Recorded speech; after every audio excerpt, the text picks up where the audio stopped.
The Art of War, Chapter 5, Energy, Part 5 of 5, The Rolling Boulder.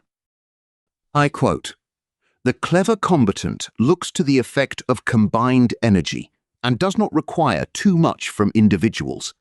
It is the nature of a log or stone to remain motionless on level ground and to move when on a slope." What does it mean in the modern world? A great leader doesn't demand superhuman, exhausting effort from their people to achieve victory. Instead, they shape the environment so that success becomes the natural, inevitable outcome. If you place a round boulder at the top of a steep hill, you only need to tap it. Gravity does the heavy lifting. Now, these are your follow-up actions. Stop relying on burnout and sheer willpower to get results. Look at your environment. If everything feels like an uphill battle, your positioning is wrong. Build systems and incentives that naturally align with your goals so that progress feels like rolling downhill. Subscribe for more.